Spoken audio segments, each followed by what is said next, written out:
సాయి సచ్చరితలో అనేక మంది భక్తుల యొక్క లీలలు, వారి అనుభవాలను, అనేక రకాలైనటువంటి విషయాలను రాసినటువంటి హేమాడ్ పంతు తనకు సంబంధించినటువంటి ప్రస్తావన ఎక్కడా కూడా తీసుకురారు. కేవలం ఎక్కడైతే బాబా బోధించదలుచుకున్నారో ఆ ప్రస్తావనలోనే హేమాడ్ పంత్ క్యారెక్టర్ ఉంటుంది తప్ప ఇతరత్రా హేమాడ్ పంతుకు సంబంధించినటువంటి వారు అనుభవించినటువంటి అద్భుతమైనటువంటి లీలలు, ఎందుకంటే శ్రీ సాయి సచ్చరిత లీలా ప్రవాహం, అందులో చాలా అరుదుగా హేమాడ్ పంతుకు సంబంధించినటువంటి ప్రస్తావన ఉంటుంది. కానీ ఈరోజు బాబా ఏదైతే దేన్నైతే అనుసరించమన్నారో, ఏదైతే ఉండకూడదో దాన్ని పరిపూర్ణంగా తొలగించుకున్నటువంటి భక్తుడు శ్రీ హేమాడ్ పంత్. ఎందుకంటే నేను అనేటువంటిది లేదు హేమాడ్ పంత్లో. నేను అనేటువంటి దాన్ని పూర్తిగా తొలగించుకొని బాబా మొదట ఏ మాట అయితే చెప్పారో, నీ అహంకారాన్ని నా పాదాల పద్ద పెట్టిన తర్వాత నువ్వు తలకెత్తుకున్నటువంటి నీ సంకల్పం పూర్తవుతుందని చెప్పారో, అదేవిధంగా బాబా హేమాడ్ పంతులో ఉన్నటువంటి అహంకారం లేశమైనా కూడా లేకుండా చేయడానికి అనేక రకాలైనటువంటి అనుభవాలు ఇచ్చారు. సాధారణంగా మనము బాబా అనుమతి ఇచ్చేటువంటి సమయంలో హేమాడ్ పంతును ఆజ్ఞాపించారు అహంకారాన్ని తొలగించుకోమని చెప్పి. బాబా అనగానే అహంకారం తొలగిపోయిందని చెప్పి మనం అనుకుంటాం.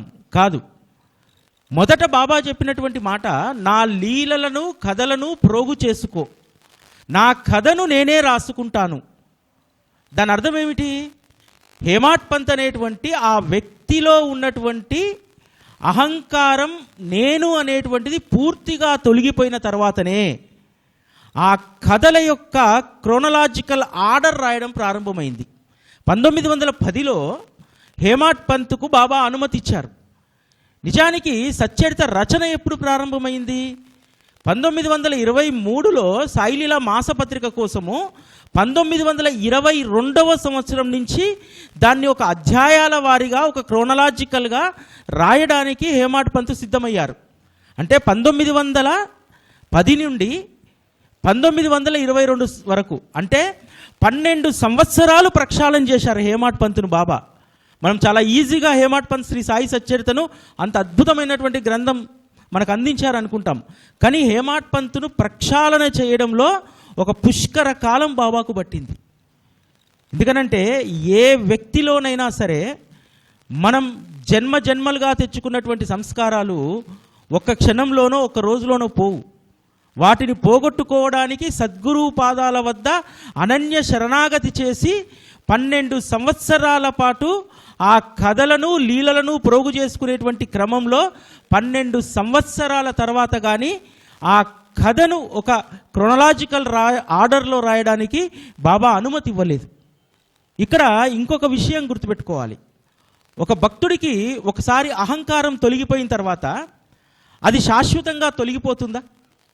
మళ్ళీ ఏదో ఒక క్రమంలో అహంకారం అనేటువంటిది ఖచ్చితంగా తలకెక్కుతుంది. అందుకనే బాబా ఏం చేశారు? ఎంతో పరిశుద్ధంగా తయారైనటువంటి తన భక్తుడు హేమాడ్ పంత్ పూర్తిగా అహంకారాన్ని నేను అనేటువంటి దాన్ని తొలగించుకున్న తర్వాత వారు సచ్చరిత రాసేటువంటి క్రమంలో సచ్చరిత ఇంకా చివరి అధ్యాయం ఒకటి మిగిలిపోయి ఉందనేటువంటి ఆ సమయంలో 53వ అధ్యాయం వారు రాశారని చెప్తారు, కొంతమంది కాగితాలు దొరకలేదని చెప్తారు. కానీ బాబా ఏ తన కార్యాన్నైతే అప్పగించాడో ఆ కార్యం పూర్తయిన తర్వాత మళ్ళీ హేమాడ్ పంత్కు ఏమైనా అహంకారం వస్తుందేమో అనేటువంటి దాంతో పరిపూర్ణమైనటువంటి అహంకారాన్ని తొలగించుకున్నటువంటి బాబా వారు ఏ కార్యాన్ని అయితే తలకెత్తాడో హేమాడ్ పంత్కు ఆ కార్యం పూర్తి అవుతున్నటువంటి సందర్భంలోనే వారిని తీసుకెళ్ళిపోయారు. ఎందుకంటే బాబా మనకు ఒక కార్యాన్ని అప్పగించిన తర్వాత దాన్ని పూర్తి చేసిన తర్వాత ఎవరికైనా ఒక అహంకార భావన వస్తుంది. హేమాడ్ పంత్ కూడా వచ్చి ఉండేదేమో. 1930 నవంబర్ 26వ తేదీన శ్రీ సాయి సచ్చరిత ఆవిష్కృతమైంది. ఆవిష్కృతమైన తర్వాత అది జనబాహుల్యంలో బాగా ప్రాచుర్యం చెందినటువంటి సందర్భంలో మళ్ళీ అహంకారం వచ్చేదేమో. నేను రాశాను, నేను అనేటువంటిది మళ్ళీ రావచ్చు. అందుకోసమే బాబా హేమాడ్ పంత్కు నేను అనేటువంటిది మళ్ళీ ఉద్భవించకుండా వారి కార్యం పూర్తవుతూనే వారిని తీసుకెళ్ళిపోయారు.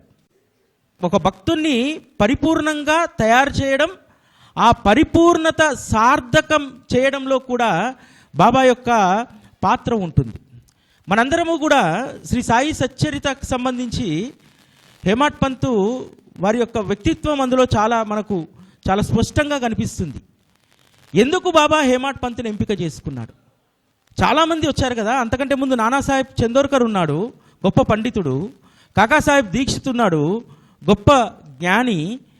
అనేక మంది ఉన్నప్పటికీ కూడా ఎందుకు హేమాడ్ పంతుని ఎంపిక చేసుకున్నారు? ఒక వ్యక్తిని ఒక కార్యం కోసం బాబా ఎంపిక చేసుకున్నాడంటే, ఆ రోజు దబోల్కర్ గారు షిరిడీ వచ్చారు. వచ్చిన తర్వాత గోధుమ లీలను చూసి ఇన్స్పైర్ అయ్యి కథ రాస్తాను అనగానే బాబా శ్యామా ద్వారా అడిగేయగానే అనుమతి ఇచ్చేశారు అని చెప్పి మనం అనుకుంటాం. కాదు, బాబా ఒక భక్తుడికి ఒక పని అప్పగించేటప్పుడు స్కాన్ చేస్తాడు భక్తుడిని. ఆ భక్తుడిలో ఉన్నటువంటి సుగుణాలు ఏమిటి, ఆ భక్తుడు ఆ కార్యాన్ని అప్పగిస్తే పరిపూర్ణంగా చేయగలుగుతాడా లేదా అనేటువంటి సంపూర్ణమైనటువంటి అవగాహనకు వచ్చిన తర్వాతనే బాబా ఒక కార్యాన్ని భక్తుడికి అప్పగిస్తారు. హేమాడ్ పంతు చాలా పేద కుటుంబంలో పుట్టినటువంటి వాడు. చాలా చిన్న వయసులో తల్లి చనిపోతుంది. తన పినతల్లి సహాయంతో 5వ తరగతి వరకు చదువుకుంటాడు. ఆ తర్వాత ఒక చిన్న టీచర్ ఉద్యోగం చేసుకుంటూ రెవెన్యూ పరీక్షలో పాస్ అయి ఒక 2nd గ్రేడ్ గుమాస్తాగా వారి జీవితాన్ని ప్రారంభిస్తారు. ఇక్కడ హేమాడ్ పంత్ యొక్క కృతజ్ఞత శ్రీ సాయి సచ్చరితలో మనకు కనిపిస్తుంది. అంటే హేమాడ్ పంత్లో ఎంత గొప్ప సుగుణాలు ఉన్నాయండి. దానికి అంత దేవతాస్తుతి అంత అయిపోయిన తర్వాత, నాకు జన్మనిచ్చినటువంటి నా తల్లితో పాటు నన్ను ఎన్నో వ్యయప్రయాసలకు ఓర్చి నన్ను పెంచినటువంటి నా పినతల్లికి నేను ఈ సందర్భంగా కృతజ్ఞతలు తెలియజేసుకుంటున్నాను అని అంటాడు. నా కోసం ప్రాణాలను సైతం పణంగా పెట్టేటువంటి నా జ్యేష్ఠ సోదరుడికి నేను పాదనమస్కారం చేస్తున్నాను అంటాడు. ఇది హేమాడ్ పంతులో ఉన్నటువంటి ఒక కృతజ్ఞత, నిబద్ధత. అంటే బాబా ఎందుకు హేమాడ్ పంతుని ఎంచుకున్నారు శ్రీ సాయి సచ్చరిత రచన కోసం అనేటువంటిది ఈ యొక్క దాన్ని పట్టుకుంటే మనకు తెలుస్తుంది. అంతేకాదు, హేమాడ్ పంతు ఒక అద్భుతమైనటువంటి మాట రాసుకుంటారు సచ్చరితలో. బాబాను దర్శించిన తర్వాత హేమాడ్ పంత్లో ఒక అద్భుతమైనటువంటి అనుభూతి. అంటే ఇంత గొప్ప సత్పురుషుని యొక్క సాంగత్యం నాకు లభించడానికి అందుకు నాకు దోహదపడినటువంటి నా మిత్రులైనటువంటి నానాసాహెబ్కు, కాకాసాహెబ్ దీక్షిత్కు ఆజన్మాంతం రుణపడి ఉంటాను అని అంటాడు. కృతజ్ఞత అక్కడ. అంటే హేమాడ్ పంత్ క్యారెక్టర్ను మనం ఎలా చూడాలనేటువంటిది. హేమాడ్ పంత్ క్యారెక్టరు చాలా గొప్పది. వారు కార్యదీక్ష కలిగినటువంటి వారు. కార్యదీక్ష లేనటువంటి వారిని బాబా ఇటువంటి పనికి వారు ఎంపిక చేసుకోరు. కార్యదీక్ష కలిగినటువంటి హేమాడ్ పంతును ఏ విధంగా ఎంపిక చేసుకున్నారంటే, వారి పని విధానాన్ని మనం ఒకసారి గమనిస్తే తెలుస్తుంది. హేమాడ్ పంతు రెవెన్యూ శాఖలో గుమస్తాగా జాయిన్ అయిన తర్వాత మహారాష్ట్ర ప్రాంతంలో విపరీతమైనటువంటి కరువు పరిస్థితులు ఏర్పడ్డాయి. కరువు పరిస్థితులు ఏర్పడ్డటువంటి సందర్భంలో మనందరికీ తెలుసు, ఈరోజు కూడా సమాజంలో కనబడుతూ ఉంటుంది. ఇక్కడ వరదలు వచ్చినప్పుడు, లేకపోతే కరువు వచ్చినప్పుడు ఒక లారీ ధాన్యం పంపిస్తే సగం లారీ పేదలకు పంచుతారు, సగం లారీ అమ్ముకుంటారు. అటువంటి పరిస్థితుల్లో ఉన్నటువంటి సందర్భంలో ఒక ప్రాంతానికి కలెక్టర్ గారు నమ్మి హేమాడ్ పంతును అక్కడ ఆహార ధాన్యాల పంపిణీ కోసం ఇన్ఛార్జిగా వేస్తారు. మిగతా అన్ని చోట్ల 100% దుర్వినియోగమైందనేటువంటి రిపోర్ట్ కలెక్టర్కి వస్తే, హేమాడ్ పంతు పనిచేసినటువంటి చోట ఒక్క ధాన్యపు గింజ కూడా వృధా కాలేదు, అంత నిబద్ధతతో హేమాడ్ పంత్ పనిచేశారనేటువంటిది ఆ రిపోర్ట్ వస్తుంది. అంటే దీన్ని బట్టి మనం ఏమర్థం చేసుకోవాలి? ఎందుకు బాబా హేమాడ్ పంతును సచ్చరిత రచన కోసం ఎందుకు ఎంపిక చేసుకున్నాడు? కార్యదక్షత. ఆ కార్యదక్షత కలిగినటువంటి వాడు. అంతేకాదు, అతనిలో ఆత్మతృప్తి అనేటువంటి గొప్ప సుగుణం ఉంది. వారు రిటైర్ అయిన తర్వాత 1916 సంవత్సరంలో షిరిడీకి వచ్చి అన్నా చించినీకర్ దగ్గర ఏదో వాపోతారు, ఈ రిటైర్ అయిపోతున్నాను, వచ్చే పెన్షన్ సరిపోతుందో లేదో అని చెప్పి. అదే విషయం అన్నా చించినీకరు బాబా దగ్గర ప్రస్తావిస్తే బాబా అన్నటువంటి ఒక్క మాటను పట్టుకుంటారు.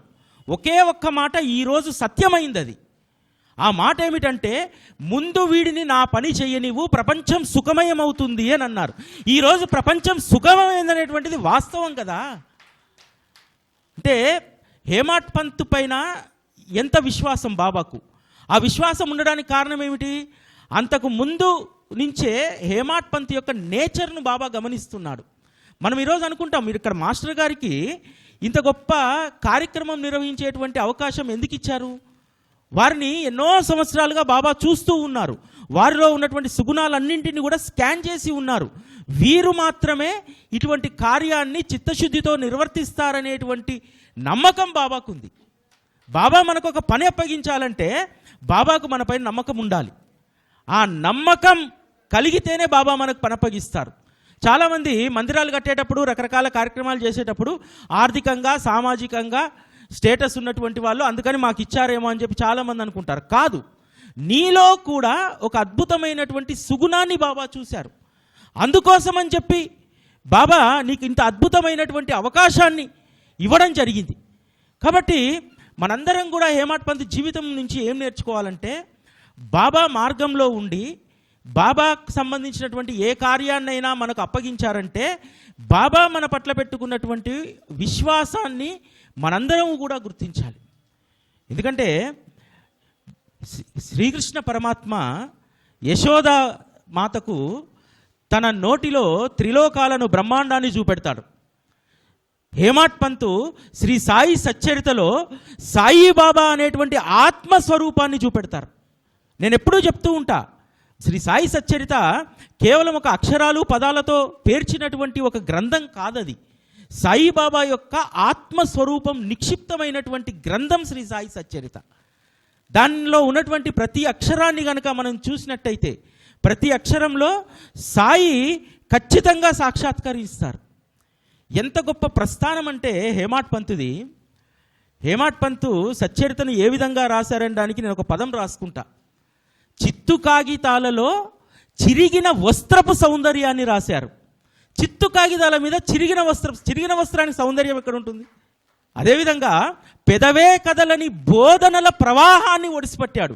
బాబా ఎప్పుడు మాట్లాడేటువంటి వారు కాదు, కానీ పెదవే కదలనటువంటి బోధనల ప్రవాహాన్ని ఒడిసిపట్టినటువంటి గొప్ప మహోన్నతమైనటువంటి వ్యక్తి శ్రీ హేమాడ్ పంత్.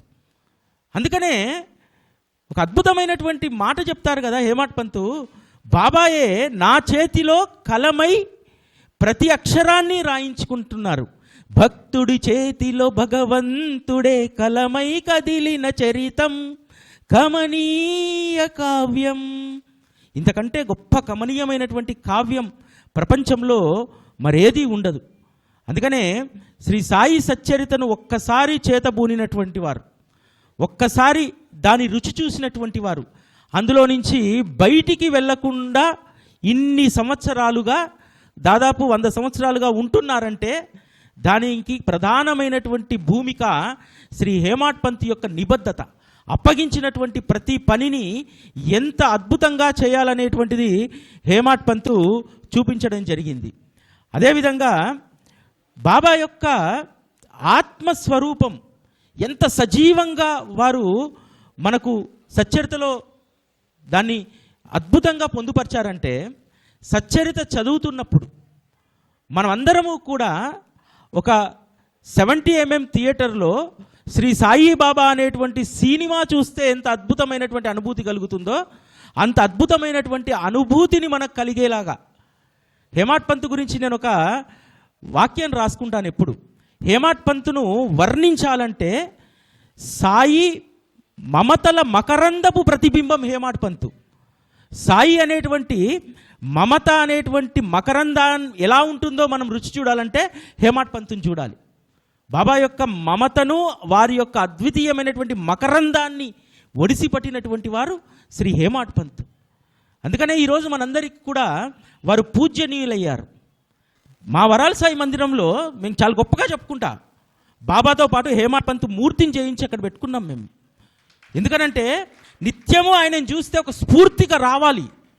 ఆ స్ఫూర్తి ఏమిటంటే ఒకే ఒక మాట పదే పదే హేమాడ్ పంత్ చెప్తారు, ఈ ఒక్క కథ చాలు, ఈ ఒక్క కథ చాలు, ఈ ఒక్క సత్పురుషుని యొక్క చరిత్ర చాలు అని చెప్తాడు. అంటే జీవితాలకి ఇంకేమీ అవసరం లేదు. ఈ ఒక్క కథ, ఈ ఒక్క చరిత్ర మీ జీవితంలో భాగం చేసుకుంటే మీ జీవితాలు మారిపోతాయని చెప్తాడు. ఎంత అద్భుతమైనటువంటి మాట! అది ఎప్పుడూ నా చెవులలో రింగురింగుమంటూ ఉంటుంది ఆ మాట. ఈ కథలోని 4 అక్షరాలు జీవుని చెవిలో పడితే జీవుడి చెడు రోజులు తొలగిపోతాయి అంటాడు. అరే 4 అక్షరాలతోటి జీవుని యొక్క చెడు రోజులు తొలగిపోతాయా? ఎస్, నా చెడు రోజులు కూడా ఆ 4 అక్షరాలతో తొలగిపోయినటువంటివి. కథంతా సచ్చరితంతా చదువుతూ ఉన్నప్పుడు రాధాకృష్ణ ఈ ఇంటి మీదికి నిచ్చెన వేసుకొని బాబా ఎక్కుతుంటే, నిచ్చెన తెస్తే నిచ్చెనిచ్చినటువంటి వాడికి 2 రూపాయలు ఇస్తే అందరూ వారిస్తే బాబా చెప్పినటువంటి ఒక మాట, ఎవడి శ్రమను మనం ఉచితంగా తీసుకోకూడదు, పనికి తగ్గటువంటి ఫలితాన్ని ఇవ్వు అని చెప్పి. ఎందుకంటే విద్యార్థి దశ నుంచి దాదాపు ఒక 10-15 సంవత్సరాలు ఒక లెఫ్ట్ ఐడియాలజీ స్టూడెంట్ యూనియన్లో పనిచేసినటువంటి నాకు ఏదైతే నా చెవులకు ఎక్కించాలో పనికి తగ్గ ఫలితం, ఇది left ideology, communist party ideology ఇది. ఆ ఐడియాలజీకి సంబంధించినటువంటి ఆ 4 అక్షరాలు నా చెవిలో పడేసి నా చెడు రోజులను తొలగించేశాడు. ప్రతి ఒక్కరి జీవితంలో కూడా హేమాడ్ పంత్ చెప్పినట్టు ఆ చరిత్రలోని ఏవో ఒక 4 అక్షరాలు మన చెవిలో పడితే ఖచ్చితంగా మన చెడు రోజులు తొలగిపోతాయి. ఈరోజు మన చెడు రోజులు తొలగిపోయాయి కాబట్టే ఇళ్లల్లో ఉండి సాధారణమైనటువంటి అమ్మలక్కల్లాగా కూర్చొని ముచ్చట్లు పెట్టకుండా ఇక్కడికి పోతే ఏమొస్తుందిలే అనుకోకుండా ఇక్కడికి వచ్చారు. చూసారా, మీ చెడు రోజులన్నీ తొలగిపోయాయి. చెడు రోజులు తొలగిపోయినటువంటి వారు మాత్రమే సత్సంగాన్ని ఆశ్రయిస్తారు. చెడు రోజులు తొలగిపోయినటువంటి వాళ్ళకు మాత్రమే ఆత్మతృప్తి ఉంటుంది. ఆ ఒక్కదాన్ని నువ్వు పరిశీలించుకో అని చెప్పి సచ్చరితలో హేమాడ్ పంత్ చెప్పినటువంటి ఒక అద్భుతమైనటువంటి మాటలు. ప్రతి మాట కూడా హేమాడ్ పంత్ రాసినటువంటి ప్రతి వాక్యంలో కూడా అద్భుతమైనటువంటి మనకు ఒక ఆనందం ఉంటుంది. ఆ ఆనందం ఎటువంటిదంటే వారు రాస్తారు, ఎవరు కనుబొమ్మ సైగలతో పేదను సైతం రాజును చేయగలుగుతారో అటువంటి వారు భుజానికి 4 మడతల జోలి వేసుకొని ఇల్లిల్లు తిరుగుతుంటాడని చెప్పి ఒక క్వైట్ ఆపోజిట్ దాన్ని సచ్చరితలో రాస్తారు. ఒకవైపు ఏమో అడిగినటువంటి వారికి అన్నీ అనుగ్రహిస్తారు, కేవలం కనుబొమ్మల సైగలతో పేదవాణ్ణి రాజును చేసేటువంటి స్థితి కలిగినటువంటి వారేమో భుజానికి 4 మడతల జోలి వేసుకొని ఇల్లిల్లు తిరుగుతూ ఉంటారు. ఈ పదాలు చదువుతున్నప్పుడు ప్రేమ పుట్టకపోతే ఏం పుడుతుంది? ప్రేమ పుట్టి సచ్చరిత పట్ల ఎంత ప్రేమ కలుగుతుందంటే ఇంతకు మించినటువంటి తల్లి మనకు లేదు కదా. బాబా వారి యొక్క శరీర స్వరూపంలో, శరీర అవతారంలో మనందరం బాబాగా అంటే తండ్రిగా మనం భావిస్తే ఈరోజు శ్రీ సాయి సచ్చరితను ఈ జగత్తుకే ఒక తల్లిని అందించినటువంటి మహనీయులు శ్రీ హేమాడ్ పంత్ తల్లి. అందుకనే నెల్లూరులో చాలామంది పాడుకుంటారు, అమ్మా సచ్చరితమా సాయినాథ ప్రతిరూపమా. బాబీ రావాలి, తల్లి నీకు వందనాలమ్మా, కమ్మని ప్రేమే నీదమ్మా. బాబీ చాలా అద్భుతంగా ఆ పాటకు న్యాయం చేస్తాడు, అభినయం చేస్తాడు. ఎంత అద్భుతంగా అంటే చాలా ఆ పాట ప్రతిసారి వాళ్ళు గ్రూప్లో పెడుతూ ఉంటారు, వింటూ ఉంటాను నేను. అమ్మా సచ్చరితమా సాయినాథ ప్రతిరూపమా, తల్లి నీకు వందనాలమ్మా, కమ్మని ప్రేమే నీదమ్మా, ఆనందమే నీ అంతరంగం, వాత్సల్యమే నీ రూపోయమ్మా. ఆనందమే ఆమె యొక్క అంతరంగం, అదేవిధంగా వాత్సల్యమే ఆమె యొక్క స్పర్శ. ఆ వాత్సల్యం అనేటువంటి స్పర్శను మనకు అందించినటువంటి హేమాడ్ పంత్కు ఎన్నిసార్లు కృతజ్ఞత తెలియజేస్తే అది పోతుంది. ధన్యవాదాలు బాబీ. నిజంగా నేను కరోనా టైంలో రాసుకున్నటువంటి పాట అది. ఆ పాట ఎంతమందికి ఎంత స్వాంతన ఇచ్చిందంటే ఒక ధైర్యాన్ని ఇచ్చింది. ఏ మందు అవసరం లేదు, ఏ హాస్పిటల్ అవసరం లేదు, ఒక్క సచ్చరితను చేత పట్టుకొని ఉండండి, తల్లి లాంటి లాలన చేస్తుంది అని చెప్పి. ఈరోజు అనేక మంది కరోనా టైంలో ధైర్యంగా జీవించడానికి ప్రధానమైనటువంటి మాత్ర ఏమిటో తెలుసా? ప్రధానమైనటువంటి మాతృక శ్రీ సాయి సచ్చరిత. అంత ధైర్యాన్ని ఇచ్చింది. ఆ సమయంలో ఒక ఆవిడ నాకు ఫోన్ చేసింది, కరోనా తనకు రావద్దని రోజుకు 9 సార్లు మొదటి అధ్యాయం చదివేదట. పిండి విసిరినటువంటి లీల. చుట్టూ ఉన్నటువంటి ఫ్లాట్లో అందరికీ వచ్చింది కరోనా, తనకు మాత్రం రాలే. అంటే సచ్చరితలో ఉన్నటువంటి మహత్తు అలాంటిది. ఇంకొక ఆవిడ ఇంకో పని చేసింది. ఇక్కడ ఈ పని చేసినేమో హైదరాబాద్లో ఉన్నటువంటి ఒక సాధారణ గృహిణి. బాగా చదువుకొని అమెరికాలో ఉన్నటువంటి ఆవిడ ఏం చేసిందో తెలుసా? తన ఇంటి చుట్టూ పిండిని చల్లుకుంది. ఇది జ్ఞానము, అది అజ్ఞానము. బాబా కలరా జాడ్యాన్ని తొలగించడానికి తన కరపశను తగిలించి ఆ పిండికి ఆయన మహత్తునిచ్చాడు. ఇక్కడ అజ్ఞానంతో చాలామంది ఇంటి చుట్టూ పిండి పోసుకున్నటువంటి వాళ్ళు కూడా ఉన్నారు. అంటే అమెరికాలో ఉన్నటువంటి ఆమెకేమో అజ్ఞానం ఉంది, హైదరాబాద్లో ఉండి 80 సంవత్సరాలు ఉన్నటువంటి ఆమెకేమో జ్ఞానం ఉంది. ఆమె కథాశ్రవణాన్ని చేసింది, ఆవిడ అక్కడ చర్యను చేసింది. కాబట్టి హేమాడ్ పంతు ప్రతి ఒక్కరి జీవితానికి కూడా, ఎందుకంటే వారు రాసినటువంటి ప్రతి కథలో కూడా, ప్రతి సందర్భం కూడా ఒక సగటు భక్తుడి యొక్క జీవితాన్ని ప్రతిబింబింపజేస్తుంది. ఎందుకంటే రాసింది భక్తుడు కదా, భగవంతుడు రాయించిన హేమాడ్ పంతుకు కథ ఎలా ఉంటే రంజింపజేస్తారు. ఇంకొక విషయం ఏమిటంటే సచ్చరిత ఎంత సత్యమైందంటే, ఇక్కడ ఒక శ్రీ సాయి సచ్చరితలోనే ఒక అద్భుతం ఉంది.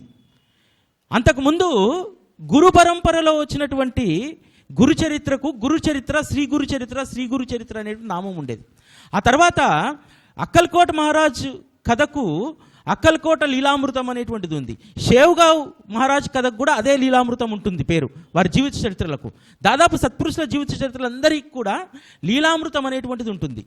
ఈ సృష్టిలోనే మొట్టమొదటిసారి శ్రీ సాయిబాబా సచ్చరిత, సత్యమైనటువంటి వాక్యాన్ని ఒక సత్పురుషునికి పెట్టిన, సత్పురుషుని యొక్క గ్రంథానికి ఒక్క సచ్చరితకు మాత్రమే ఉంటుంది, ఇంకా దేనికి ఉండదు. ఎందుకనంటే హేమాడ్ పంతు ధైర్యం ఇక్కడ మనకు కనిపిస్తుంది. సత్యాన్ని మాత్రమే చెప్పారు. హేమాడ్ పంతు బ్రాహ్మణ కులానికి చెందినటువంటి వాడు, ఆద్య బ్రాహ్మణుడు, చాలా ఉన్నతమైనటువంటి తెగ. అటువంటి బ్రాహ్మణ కుటుంబంలో జన్మించినటువంటి హేమాడ్ పంతు అవసరమైతే కొన్ని విషయాలను హైడ్ చేయవచ్చు.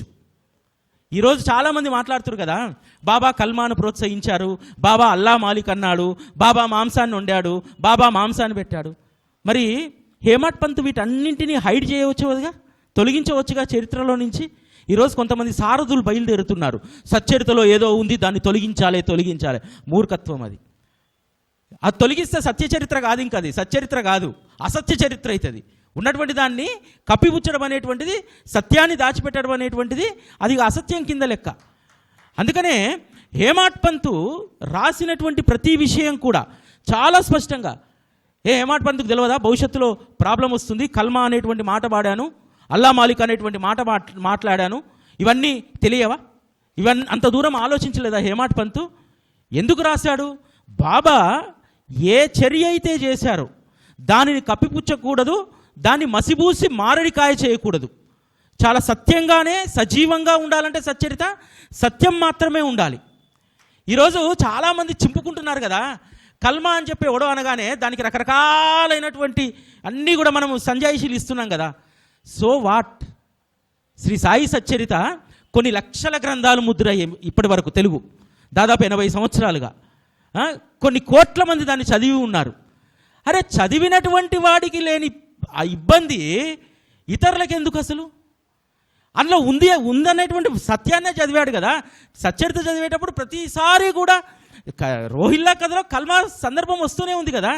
అరే చదివేవాడికి సమస్య లేదు, వినేవాడికి సమస్య లేదు, బాబా పట్ల విశ్వాసం ఉన్నటువంటి వాడికి సమస్య లేదు, వేరే వాడికి ఎవరికో సమస్య వస్తే మనం ఎందుకు రియాక్ట్ కావాలి?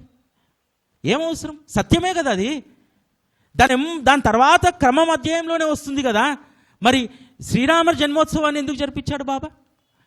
దానికి మసిపూసి మారడికాయ చేస్తారు, దానికి కూడా పెడతారు. శ్రీరామనవమి ఏమన్నా రామనవమితో ప్రారంభమైందా సచ్చరితలో? ఉరుసు ఉత్సవం కదా, ఉరుసు ముస్లింలకు సంబంధించిందిగా. అరే ఎంత అద్భుతంగా దాన్ని బాబా తీసుకొచ్చారు.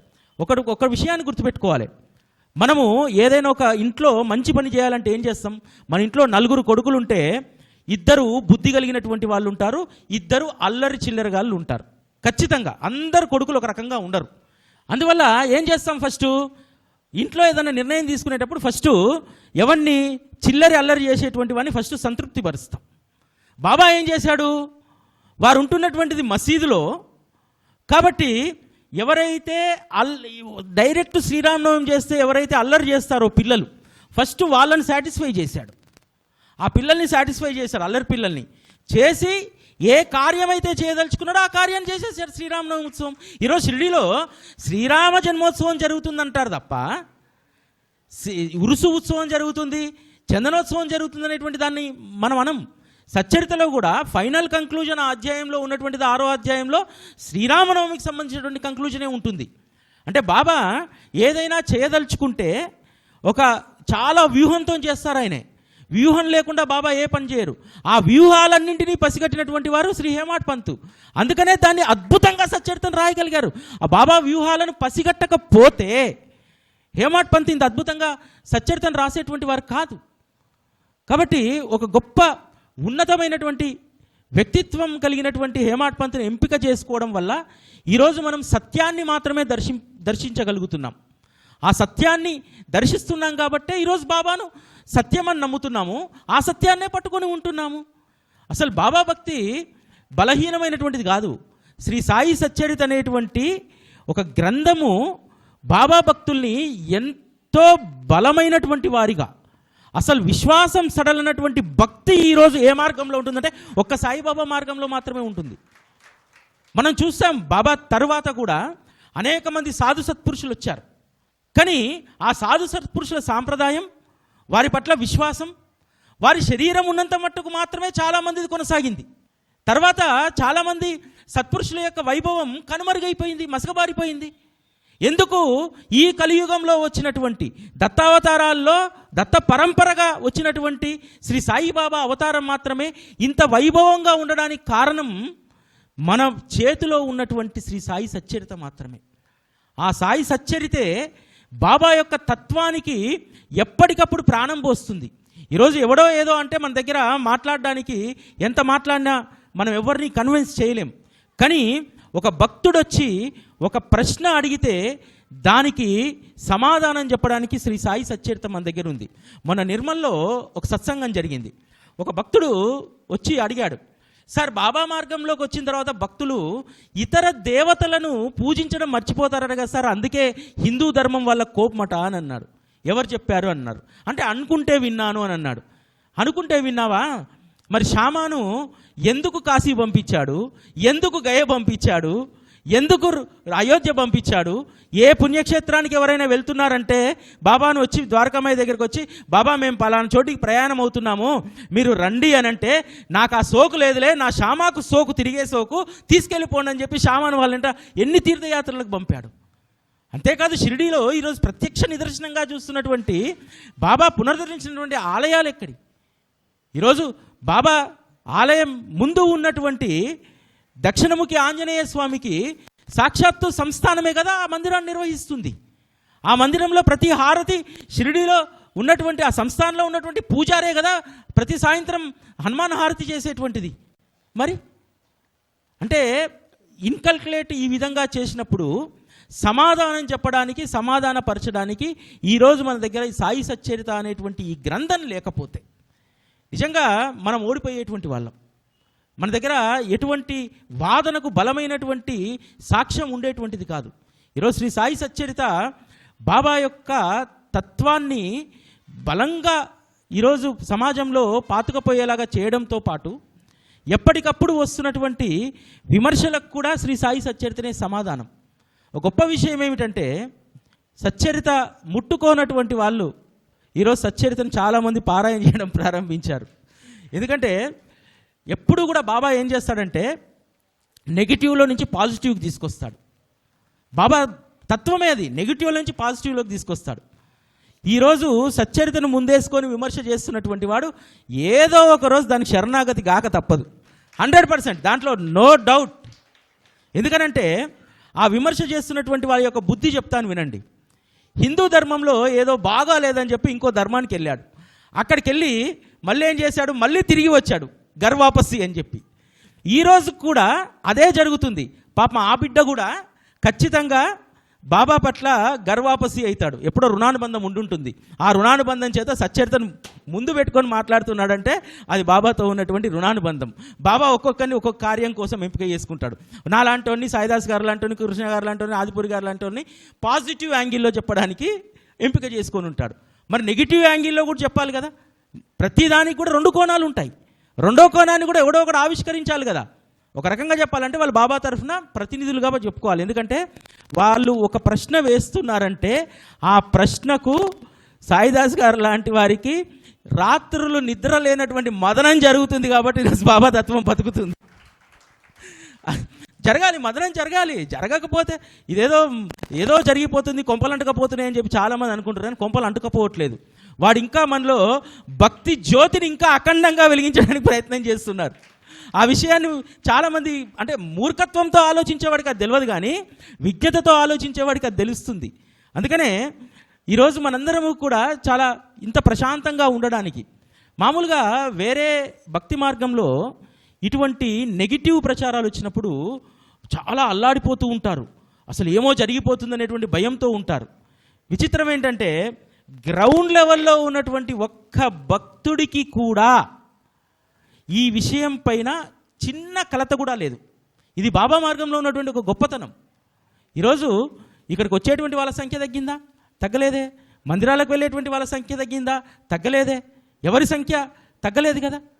మరి అటువంటప్పుడు ఎక్కడ కలవరం చెందుతున్నారు? కాకపోతే కొంత బాబా పట్ల కమిట్మెంట్ ఉండి తత్వప్రచారకులుగా అనుకునేటువంటి వాళ్లకు ఖచ్చితంగా కొంత కలవరం ఉంటుంది. ఎందుకంటే దానిని బాగా ప్రేమించి ఉన్నారు కదా, బాబా వద్ద అద్భుతమైనటువంటి అనుభవాలను పొంది ఉన్నారు కదా, ఆయన సాంగత్యంలో నిత్యము ఉంటున్నారు కదా. కొంత కలత ఉండక తప్పదు, కలత ఉంటుంది. కానీ ఆ కలత అంతా కూడా నీటి బుడగలాంటిది అనేటువంటి వాస్తవాన్ని కూడా మనం గమనించాలి. అదేవిధంగా హేమాడ్ పంతు ఈరోజు మనల్ని ఎంత బలమైనటువంటి భక్తులుగా మనం తయారు చేశారంటే, ఈరోజు సచ్చరిత మనకు గొప్ప పరమార్థాన్ని ఇచ్చేటువంటిది. ఆ పరమార్థాన్ని ఇచ్చేటువంటి అంత అద్భుతమైనటువంటి గ్రంథం ఈరోజు మన చేతిలో ఉంది. నేను ఒక అద్భుతమైనటువంటి ఉపమానం ఏమిటంటే, సచ్చరిత అనేటువంటి ఒక సంతను బాబా ప్రారంభిస్తే ఆ సంతలో భక్తుల యొక్క అపూర్వమైనటువంటి లీలలు అనేటువంటి వస్తువులను రాసులుగా వారు పోశారు. ఆ రాసులుగా పోసినటువంటి ఆ లీలల్లో ఎవరికి ఏది కావాలో అది ఉచితంగా ఏరుకోవచ్చు. ఎవరికి ఏ సందర్భంలో ఏది అవసరమో దానిని మనందరము అందిపుచ్చుకునేలాగా శ్రీ హేమాడ్ పంతు అద్వితీయమైనటువంటి గ్రంథాన్ని మనకు అందించారు. అంతేకాదు సచ్చరిత కనుక మనం చూసినట్టయితే పక్షపాతం అనేటువంటిది ఉండదు. ఎవరి పట్ల రచనలో పక్షపాతం లేదు. ఎందుకంటే అంతకుముందే చెప్పుకుంటాడు కదా, నానాసాహెబ్ కాకాసాహెబ్ దీక్షిత్ నాకు సాయి అనేటువంటి గొప్ప సత్సంగాన్ని ఆశ్రయింపజేశారు, ఈ సత్పురుషుని ఆశ్రయింపజేశారని చెప్పి. కానీ సచ్చరితలో 2-3 సందర్భాల్లో హేమాడ్ పంతు నానాసాహెబ్ చందోర్కర్ యొక్క లోపాలను ఎత్తి చూపెడతాడు. 3 సందర్భాల్లో చూపెడతాడు. ఒకటి, వారి సడ్డకుడికి దత్తదర్శనం లేకుండా బాబా దగ్గరికి తీసుకొచ్చినప్పుడు దాన్ని ఎత్తి చూపెడతాడు లోపాన్ని. తర్వాత భగవద్గీతకు సంబంధించినటువంటి శ్లోకంలో వారు అవగాహన చేసినటువంటి, ఎందుకంటే వారు గొప్ప జ్ఞానిని అనుకున్నారు, గొప్ప భగవద్గీత శ్లోకాలన్నీ కూడా కంఠస్థవచ్చు అనేటువంటి అహంభావం ఉన్నటువంటి ఆ స్థితిని కూడా ఎత్తి చూపెట్టగలిగాడు. తర్వాత ఘోషా సాంప్రదాయంలో వచ్చినటువంటి స్త్రీల విషయంలో కూడా, అంటే ఏది దాయలేదు సచ్చరితలో. ఏ భక్తుల్ని ఎక్కువ చేయలేదు, ఏ భక్తుల్ని తక్కువ చేయలేదు, సమతూకాన్ని పట్టినటువంటి వారు హేమాడ్ పంత్. అదేవిధంగా బాబా కూడా కొన్ని కీలకమైనటువంటి విషయాలను మనకు చెప్పించడానికి హేమాడ్ పంతును ఒక సాధనంగా ఉపయోగించుకున్నారు. అద్భుతమైనటువంటి శనిగల లీల వేరే వాళ్ళకు జరిగితే అంత అద్భుతంగా హేమాడ్ పంతు రాయకపోయేవారు. కానీ శనిగల లీల యొక్క సారాన్ని ఆ కథ ద్వారా ఎంత అద్భుతమైనటువంటి పరమార్థాన్ని మనందరికీ బోధించారు. నువ్వు తినేటువంటి మొదటి ముద్ద అంటే సమర్పణ అనేటువంటి భావాన్ని ఆ శనిగలీలలో హేమాడ్ పంత్ ద్వారా చెప్పించారు. అందుకనే హేమాడ్ పంతు బాబాకు ఎప్పుడూ కూడా ఆత్మసమర్పణ చేసేటువంటి వారు. ఆ పరమార్థాన్ని పట్టుకున్నారు కాబట్టే బాబా ఎప్పుడూ మనతోనే ఉంటారు. మనం తినేటువంటి మొదటి ముద్ద ఆయనను స్మరించి తింటే అది ఆయనకు సమర్పించినట్టే అనేటువంటి ఒక్క అద్భుతమైనటువంటి భావన ఈరోజు మనందరిలో ఉందంటే, ఈరోజు 100కి 90 మంది బాబా భక్తులు ఈరోజు అన్నాన్ని స్వీకరించేటప్పుడు, ఎందుకంటే బాబా చెప్పినట్టుగా ఈరోజు మనం అతిథి యజ్ఞం చేయలేం, అతిథి కోసం ఎదురు చూడలేం. భగవంతునికి మనం నిశ్చింతగా అంటే సమయం చూసుకొని నైవేద్యం పెట్టేటువంటి సమయం కూడా లేనటువంటి ఈ రోజుల్లో నువ్వు తినేటువంటి ముద్దను పట్టుకొని ఒక్కసారి ఆయన స్మరణ చేస్తే అది ఆయనకు సమర్పించినట్టే అనేటువంటి ఒక సులువైనటువంటి సాధన హేమాడ్ పంత్ ద్వారా చెప్పించారు మనకు. ఇంతకంటే సులువైనటువంటి సాధన ఉండదు ఇంకా సమర్పణ భావానికి. భగవంతుడి యొక్క సమర్పణ భావం, భగవంతునికి మనం ఎప్పుడూ కూడా సమర్పణ చేసేటువంటి భావంలో ఉండడం అనేటువంటిది మన ఆధ్యాత్మిక పరిణితికి ఒక నిదర్శనం. అటువంటి గొప్ప ఆధ్యాత్మిక పరిణితిని ఆ శనిగల లీలలో, ఎందుకంటే ఆ శనిగల లీల రాసేటప్పుడు ఒక అద్భుతమైనటువంటి మాట రాస్తారు. పరిహాసం అంటే ఎవరికి ఇష్టం ఉండదు. నిజంగా ఎవరైనా పక్కనోళ్ళని గేలి చేస్తూ ఉంటే నిజంగా మనము కొంత ఇన్కంఫర్ట్ ఫీల్ అవుతాం. అరే నాతో పరాచకం ఆడుతున్నాడే 10 మందిలో అని చెప్పి. కానీ బాబా ఎప్పుడూ కూడా పరిహాసం ఆడుతుండేటువంటి వారట. భక్తులట ఈరోజు ఎవరు వంతు వస్తుందా అని ఎదురు చూసేవాళ్ళట. కానీ ఆ పరిహాసపు లీలలోనే అద్భుతమైనటువంటి పరమార్థాన్ని బోధించగలిగారు శ్రీ సాయి భగవానులు గారు. దాన్ని పట్టుకున్నటువంటి వాళ్ళు గొప్పవాళ్ళు, మామూలుగా మనం పట్టుకోకపోయేవాళ్ళం. హేమాడ్ పంత్ గొప్ప వ్యక్తిత్వం కలిగినటువంటి వాడు, బాబా యొక్క ఆత్మస్వరూపాన్ని నిత్యము కూడా అవలోకనం చేస్తున్నటువంటి వారు కాబట్టి హేమాడ్ పంత్ పట్టుకోగలిగాడు. హేమాడ్ పంత్ అటువంటి అనేక విషయాలు పట్టుకోవడం, మనం అనుకుంటాం హేమాడ్ పంత్ అహంకారం 1910లోనే రాలిపోయింది, అసూయ రాలిపోయిందని చెప్పి. రాలిపోలే, దానికి నిదర్శనం ఉంది. రాధాబాయి దేశ్ముఖ్ కథకు సంబంధించినటువంటి దాంట్లో సాటే ఒక్క సప్తాహం పారాయణ చేయగానే అబ్బా సాటేకు అనుగ్రహం దక్కిందే, నేను 40 సంవత్సరాలుగా గురు చరిత్రను పారాయణ చేస్తున్నాను, అదేవిధంగా 7 సంవత్సరాలు ఈ సత్పురుషునితో సాంగత్యము, అబ్బాబ్బాబ్బా నాకు కలిగినటువంటి సౌభాగ్యం ఈయనకు కలిగిపోయిందే. ఏమంటారు దీన్ని? అసూయనే కదా. రాలిపోయిందా? రాలిపోలే. అది రాలగొట్టడానికి శ్యామ ఇంటికి పంపించాడు. శ్యామ ఇంటికి పంపించి నువ్వు కాసేపు మాట్లాడుకొని రా అన్నారు. ఎంత అద్భుతమైనటువంటి అధ్యాయాలు! గురుతత్వం అనేటువంటి దానికి తాళంచెవి లాంటివి 17-19 అధ్యాయాలు గురుతత్వానికి తాళం చేయి లాంటివి. అటువంటి అధ్యాయాల యొక్క సారం అనుభవము ఎవరైతే చరిత్ర రాస్తారో అటువంటి వారికి కలిగితేనే కదా పర్ఫెక్ట్గా రాయగలుగుతారు. ఎందుకంటే నన్ను సైకాలజీ గురించి రాయమంటే నేను రాయలేను, నేను కృష్ణ గారు రాస్తారు. అంటే ఎవరికి ఏ బాధ్యత అప్పగించాలి, ఎవరు ఎందులో నిష్ణాతుడు, హేమాడ్ పంత్కు ఎక్కడెక్కడైతే గ్యాప్స్ ఉన్నాయో, కొన్ని ప్రతి వ్యక్తికి కూడా కొన్ని లోపాలు ఉంటాయి, కొన్ని గ్యాప్స్ ఉంటాయి. వాటన్నింటినీ కూడా బాబా ఆ గ్యాప్స్ను ఉన్నటువంటి ఆ అనేక సంస్కారాలను పూర్తిగా సంస్కరించినటువంటి వ్యక్తి ఎవరంటే బాబా వద్ద ఒక్క హేమాడ్ పంత్ మాత్రమే. ఎందుకంటే ఆయన రూపం చూస్తే చాలా గుంభనంగా ఉంటారు, ఏమీ మాట్లాడరు, ఏ డిస్కషన్స్లోకి వెళ్ళరు. ఆ రోజు అనేక మంది భక్తులు అనేక విషయాల్లో బాబా దగ్గర ఏలు పెట్టేటువంటి వారు, కానీ హేమాడ్ పంత్ ఏ విషయంలో కూడా వారు ఏలు పెట్టినటువంటి సందర్భమే లేదు. అంతేకాదు బాబా చెప్పినటువంటి మాట, నా చరిత్రను నేనే రాసుకుంటానని చెప్పి. మనందరము కూడా హోలీ లీలను మనందరం చదువుతాం. బాబా హేమాడ్ పంత్ ఇంటికి హోలీ రోజు భోజనానికి వస్తానని చెప్పి ఒక యువ సాధువు రూపంలో స్వప్న దర్శనం ఇచ్చి చెప్తారు. ఎందుకు వెళ్ళారు? భోజనం చేయడానికా? భోజనం చేయడానికైతే కాదు. ఎందుకు వెళ్ళారంటే 1917 కదా, బాబా మహాసమాధి 1918 కదా, దాదాపు 16-17 నెలల ముందు హేమాడ్ పంత్ నేను వచ్చి కూర్చుంటున్నాను ఇక్కడ, ఎందుకంటే నువ్వు సచ్చరిత రాసేటువంటి ప్రాంగణం ఈ సాయి నివాస్ కాబట్టి ఈ సాయి నివాస్లో నీతో పాటు నేను కూడా కలిసి ఉండి ఇద్దరం కలిసి అద్భుతమైనటువంటి చరిత్రను మనం రాద్దామని చెప్పి వెళ్ళి కూర్చున్నాడు అక్కడ హోలీ భోజనం కోసం. ప్రేమతో హోలీ రోజు మనందరం భోజనం పెడతాం బాబాకు, ఎస్, అదొక రకమైన ప్రేమ. కానీ అందులో ఉన్నటువంటి అంతరార్థం, కాలు మీద కాలు వేసుకొని కూర్చున్నటువంటి చిత్రపటం ఇప్పటికీ కూడా బాంద్రాలో సాయి నివాస్లో ఉంటుంది, హేమాడ్ పంత్ గృహంలో. అందుకోసం హేమాడ్ పంత్ బాంద్రాకు వెళ్ళాడు. అలా అక్కడ వారు మహాసమాధి కంటే ముందే సజీవులైనటువంటి సమయంలోనే వారు చిత్రపట రూపంలో వెళ్ళి ఇంకొక పెద్ద ప్లస్ పాయింట్ ఏందో తెలుసా, ఆ లీలతోటి హేమాడ్ పంత్లో ఒక స్థిరమైనటువంటి అభిప్రాయం వచ్చింది. బాబా చిత్రపటానికి తేడా లేదు అనేటువంటి, అంటే సచ్చరితలో ఉన్నటువంటి ఒక బలమైనటువంటి అభిప్రాయాలను చాలా స్పష్టంగా వారు చెప్పడానికి కారణం ఏంటంటే హేమాడ్ పంత్కు బాబా ఇచ్చినటువంటి అద్భుతమైనటువంటి అనుభవాలు, ఆ అనుభవాలన్నింటినీ పట్టుకున్నారు. ఆ పట్టుకోవడం వల్లనే హేమాడ్ పంత్ ఇంత అద్భుతమైనటువంటిది. ఎందుకంటే వారు రాసినటువంటి ఇంకొక అద్భుతమైనటువంటి మాట, ఈ కలియుగంలో సాయి సమర్థ అనేటువంటి నామం తప్ప మరొక తపస్సు, మరొక జపం ఇంకోటి లేదు. నేను వారిని ఆశ్రయించిన నాటి నుండి నా జపతపాలన్నీ కూడా మారిపోయాయి అంటారు. నా జపతపాలన్నీ సాయి అయ్యాయి అన్నారు. అంటే ఇంత బలమైనటువంటి విషయాలు రాయడానికి బాబా ఇచ్చినటువంటి అనుభవాలు ఒక వైపు అయితే, హేమాడ్ పంత్ దాన్ని పట్టుకోవడంలో వారి యొక్క విజ్ఞత చాలా గొప్పది. ఆ విజ్ఞతయే సచ్చరిత ఇంత అద్భుతంగా రావడానికి మనందరికీ కూడా దోహదపడింది. కాబట్టి హేమాడ్ పంత్ చెప్పినట్టు ఈ ఒక్క చరిత్ర చాలన్నారు కదా, నిజంగా అది చాలామంది జీవితాలకు అన్వయించబడుతుంది. అంటే ఇక్కడ చెప్పాలో చెప్పకూడదో కానీ ఇప్పటి వరకు నా జీవితంలో చదివినటువంటి మొట్టమొదటి గ్రంథం, ఆధ్యాత్మిక గ్రంథం శ్రీ సాయి సచ్చరిత. ఏదో ఉపశమనం కోసం ఎవరో చెప్తే స్తవనమంజరిని చదివాను, అది కూడా నా జీవితానికి కనెక్ట్ అయింది.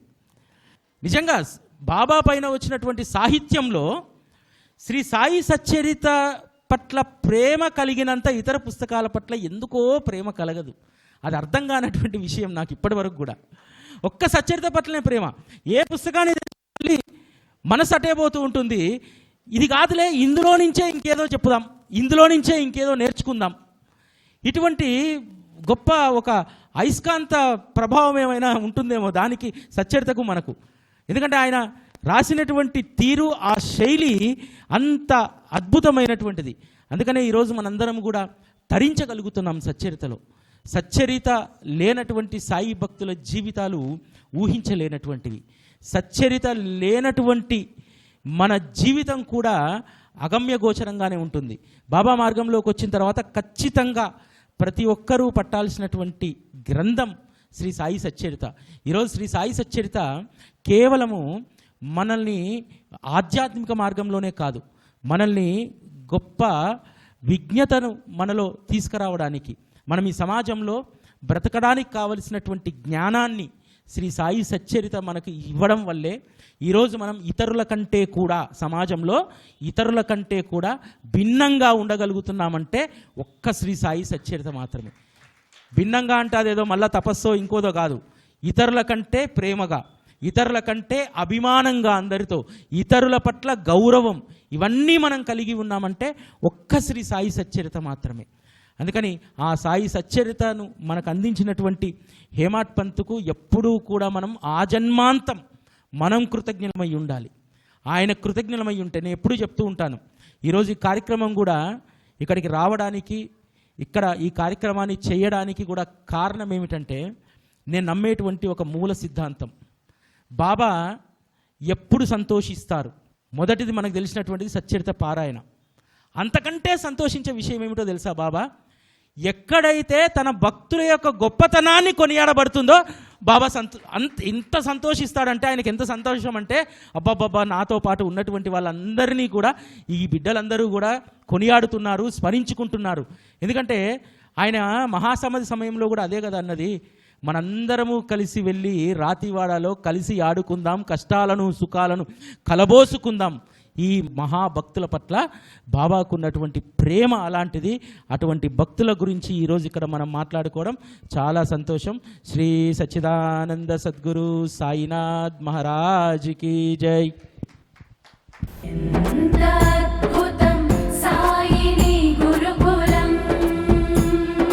శిక్షణే తప్ప శిక్షలు లేని శరణాగతి సౌదం.